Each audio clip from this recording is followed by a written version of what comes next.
नमस्कार आम YouTube channel माध्यम पुनर्बार आपण समस्त को स्वागत जनाऊँ। तो आज आम टॉपिक रही पारदेश।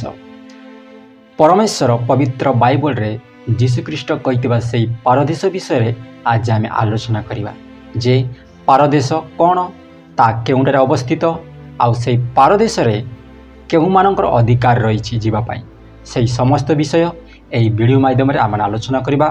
से समस्त को अनुरोध जे वीडियोटी शेष पर्यंत देखंतु। तो चलंतु आमने आरंभ करवा। गोटे मनीष मृत्यु एला उतारू केउंटी को जीव केउंटी रहिबो बा कौन करिबो, किंतु आमानकर विश्वासी माने बा जीशुख्रीष्टଙ୍କ रक्तरे कृत होइतिबा प्रत्येक विश्वासी विश्वासिनी समस्त मानव जाति सेमानकर गोटे आशा थाए, सेमानकर गोटे विश्वास थाए जे जीशुख्रीष्टଙ୍କ द्वितीय आगमन पर से माने समस्ते पारदेश को जीवे बा से पारदेश रे अपेक्षारे से समस्त विश्वासी मानक रही। जदि आम्भे माने आउ पवित्र बाइबल आमे पठन करिबा द्वितीय करंती 12 पर्व 2-3 जदि आमे सेठी देखिबा सेठी एपरि लेखा जाए प्रेरित पाउल दर्शन से देखती जे जने व्यक्ति तृतीय स्वर्ग पर्यंत नीत हेले एवं आउ कौन ना से पारदीस पर्यंत नीत हेले बोली से दर्शन देखिथिले। तो प्रेरित पाउल कौन दर्शन देखिले ना से व्यक्ति तृतीय स्वर्ग पर्यंत नीत हेले। यही तृतीय स्वर्ग विषय जब आम चिंता करवा जे तृतीय शब्दटी बाइबल रे बहुत गुरुत्वपूर्ण विषय कह जाए। जदि आम देखा तृतीय विषय को लेकिन परमेश्वर जेतेबेले नोह को आउ जड़ प्लावन समय रे जहाज निर्माण करने कही से जहाज को मध्य 3 महला भाव आउ निर्माण करने को नोह को आदेश देते। यही वाक्य माने आदि पुस्तक 6 पर्व 16 जदि आम आउ पढ़ा ताहा आम बुझीपर। से ही प्रकार आउ परमेश्वर मनीष को मध्य निर्माण करला परे ताकू 3 भाग में विभक्त करा जाइछि। मनीष को प्रथम है शरीर, द्वितीय है प्राण आउ तृतीय है आत्मा। यही प्रकार मनीष को मध्य परमेश्वर 3 भाग में विभक्त कले। से ही प्रकार परमेश्वर जेतेबेले स्वर्ग को सृष्टि कले से स्वर्ग को मध्य 3 भाग में विभक्त कले। आउ सेटा होची प्रथम स्वर्ग बा प्रथम आकाश, द्वितीय आकाश आउ तृतीय आकाश रूपे से 3 भाग में सृष्टि कले। प्रथम स्वर्ग बा प्रथम आकाश क्या कह जाए जोटा कि आउ यही पृथ्वी पृष्ठरू ऊपर को 500 किमी पर्यंत ताकू प्रथम स्वर्ग बा प्रथम आकाश कह जाए, जो कि आउ वायुमंडल आउ मेघ यही समस्त विषय रही।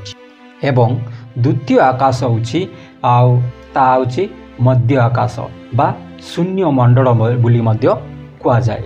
एवं तृतीय आकाश होची सेही स्वर्ग उपरे बा सेही पारदेश बोली कह जाए।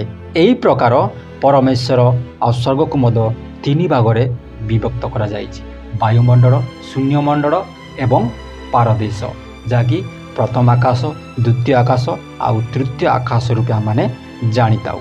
एबे आमे चिंता करिबा जे प्रथम आकाश बा वायुमंडल जाकु कहू आमे से वायुमंडल रे परमेश्वर मेघ, वायु इत्यादि रही थाए एवं सेतिक नुहे शैतान माने बा जो एई वायुमंडल अधिपति बा शत्रु शैतान माने मत सेरा बास करंती, जेउतिरे कि बाइबल रे मत लेखा जाए जे आमानकर युद्ध एई शरीर संपर्क रे नुहे किंतु एई वायुमंडल अधिपति माने शैतान मानकर सहित आमानकर युद्ध बोली एपीसी तार 6:12 मध्य लेखा जाए। जदि आमे देखिबा द्वितीय आकाश विषय रे बा जाको मध्य आकाश बा आउट ऑफ स्पेस बोली कह जाए, आउ सेटारे कौन रही परमेश्वर कौन रखिछंती ना सूर्य, चंद्र, ग्रह, नक्षत्र, उपग्रह यही समस्त को सेटारे से बा आउट ऑफ स्पेस बा मध्य आकाश रे परमेश्वर रखि तांती बा या को द्वितीय आकाश बा द्वितीय स्वर्ग बोली आमाने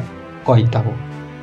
जदि आमे आउ बाइबल आमे देखिबा गीत सहित तार 19 पर्व 4 पदर लेखा जाए जे सूर्य निमंते एक आवास स्थापन करियछंती बुली लेखा जाए।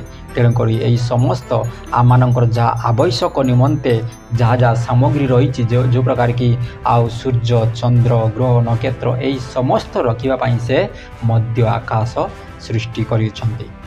आउ पुणी जदि आम माने आउ तृतीय आकाश बा तृतीय स्वर्ग विषय चिंता करिबा आउ से तृतीय आकाश होची परमेश्वरंकर सिंहासन जे परमेश्वर सेटारे बास करती। परमेश्वर प्रथम आउ द्वितीय से द्वितीय आकाश रे से न रही परमेश्वर तृतीय आकाश रे से बास करती। जेपरिक वाक्य लेखा जाए जिसाय तार 64:1 जदि आम देखा सेटारे संपूर्ण भाव में लेखा जाए स्वर्ग आंबर सिंहासन बोली परमेश्वर कहते। तेणु आउ प्रथम आकाश एवं द्वितीय आकाश पहाड़ एला पर जाइकरी तृतीय आकाश आसीबो बा परमेश्वरंकर सिंहासन आसीबो।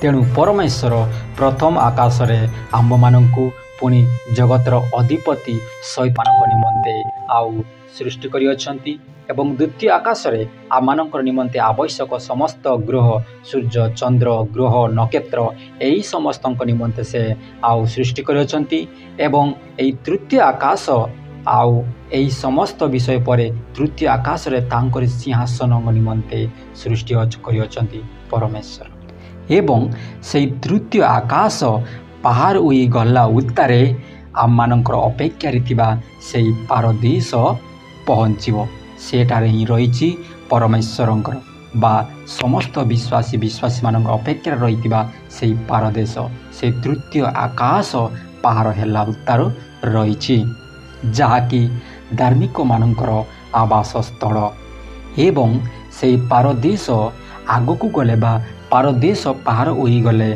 स्फटिक सदृश गोटे नदी अच्छी आउ से नदीर उभय पार्श्वरे जीवन वृक्ष रही सेटा ही धार्मिक लोक मानकर आवास स्थल सेटा ही पारदेश। आउ जदि आम माने समस्ते ताहा देखिया चाहूँ सेटारे जीवापाई चाहूँ आउ तेबे आमे माने कौन करबा आवश्यक से पारदेश को जीवाक हेले प्रथमे आम्बे माने से तृतीय आकाश को पार करने को पड़ो।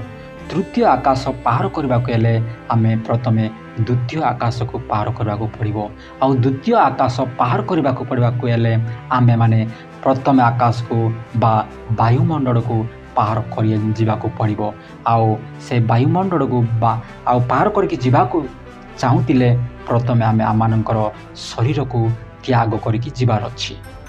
आंब मानकर शरीर एवं आमानकर प्राण त्याग कला उतारू आम माने प्रथमे वायुमंडल को पहाड़ उइकी आमको जीवाक पड़ो। आउ से वायुमंडल रे अनेक शत्रु माने रही अछंती से वायुमंडल रे अनेक दुष्ट आत्मा यही जगतर अधिपति मानक सहित सामना करके युद्ध करके आम माने जीवार आवश्यकता रही। आउ से वायुर मंडलर अधिपति मानक निकटरे आउ भयंकर शक्ति मध्य रही। आउ से मानकु परास्त करने निमंते आमानक निकटरे आवश्यकता शक्ति आवश्यक। जदि आमे से वायुमंडलर अधिपति बा वायुमंडल थिबा शत्रु सहित मानकर कि प्रकार शक्ति रही माने जदि ए विषय आमे जानबाक चाहूँ जदि आमे पछकु टिके आमे फेरिबा आमे दानिएल विषय रे दानिएल जेते बड़े प्रार्थना करुतिले आउ जेते बड़े तांकर प्रार्थना सुनी परमेश्वर गाब्रिएल को दानिएल निकट को पठाउतिले से दानिएल निकट को आसीबा बेड़कू आउ से गाब्रिएल दूत कौन कले ना से पारदेश टारू आउ तृतीय आकाश टारू मध्य आकाश बा द्वितीय आकाश आउ द्वितीय आकाश टारू वायुमंडल जेते बड़े प्रवेश कले आउ सेटारे वायुमंडल अधिपति मानक सहित से युद्ध कले। आउ गाब्रिएल यही प्रकार बड़बान तिले मध्य सुधा आउ से वायुमंडल आउ अधिपति मानक सहित से युद्ध करि पारले नाही।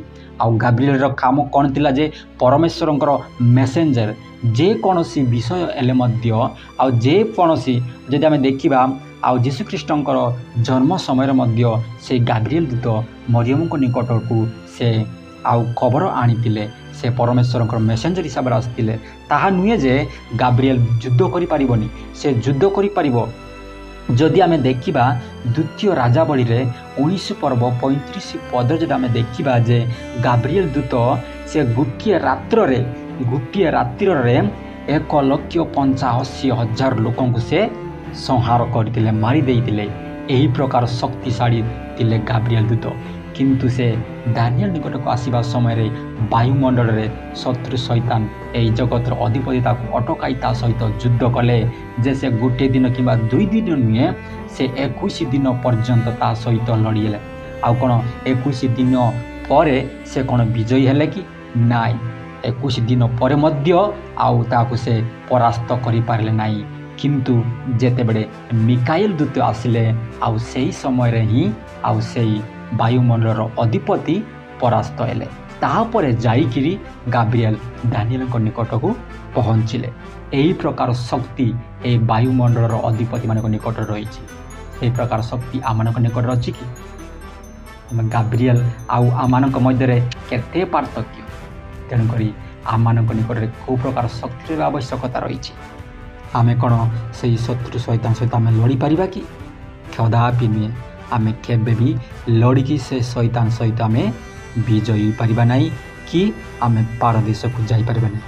तेबे आमे कौन करबा आवश्यक ना पारदेश को जीवाकु हेले आमानक जीवन रे केते आध्यात्मिक शक्ति दरकार। आमानक शारीरिक शक्ति आवश्यकता नुहे आमानक आध्यात्मिक शक्ति दरकार। आमानक यीशु ख्रीष्टଙ୍କ ऊपर केते विश्वास दरकार केते पवित्रता दरकार। आमाने एही प्रकार समस्त विषय थिले ही आम माने आउ से शैतान को सम्मुख रे आम माने विजयी होई परिबा।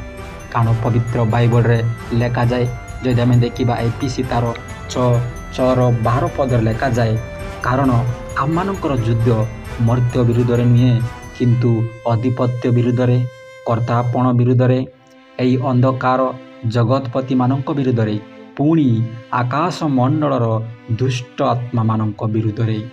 तेणुकरी आम माने समस्ते जदि आमे पारदेश को जावाई चाहूँ तेबे आम माने समस्ते ख्रीष्ट को विश्वास करी तांकर वाक्य अनुसार जीवन यापन करी एवं पवित्र भाव में जीवन काटिबा आमनकर कर्तव्य। यही समस्त पालन कले ही निश्चय आम माने पारदेश को जाई पारिबा। आजिर मनीष निजर ज्ञान को व्यवहार करी टेक्नोलोजी को व्यवहार करी आ विभिन्न प्रकार वैज्ञानिक मानक द्वारा से आज मनीष खोजाई जाई पारिछि अधिक अधिक द्वितीय आकाश बा मध्य आकाश जोटा कि आउट ऑफ स्पेस बोली कहू सही पर्यंत जाइछि मनीष बा वैज्ञानिक जाइछि सत किंतु केवल पहुँची पारिछि मात्र किंतु सेठाकार समस्त ग्रह नक्षत्र विषय रे संपूर्ण भाव से अनुसंधान करि पारि नाही। आउ से कौन तृतीय आकाश पर्यंत जाई पारिबो आउ से कौन से मनीष कौन केबे पारदेश विषय रे चिंता करि पारिबो। एही समस्त विषय जानिबा पई मनुष्यर ज्ञान आउ यथेष्ट नुहे।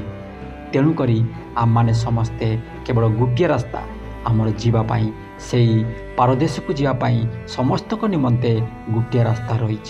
ताहा कौन आमे समस्ते जानिचु कारण जीशुख्रीष्ट कहते मु ही पथ मु ही सत्य आउ मु ही जीवन आ मु देई न गले कहीं पिता निकट को जाई पारिबो नाही बोली से स्पष्ट रूप से कहते। तेणुकरी आमनकर गोटे रास्ता से पारदेश को जीवाकू केवल जीशु ही पथ जीशु ही सत्य जीशु ही जीवन। तेणुकरी आमने समस्त जीशु को देकरी से पारदेश को जाई पारिबा। आमेन। वीडियो केमती लगिला जदि भल लगी थाए सब्सक्राइब करंतु लाइक करंतु शेयर करंतु पुणी एई वीडियो को समस्त निकट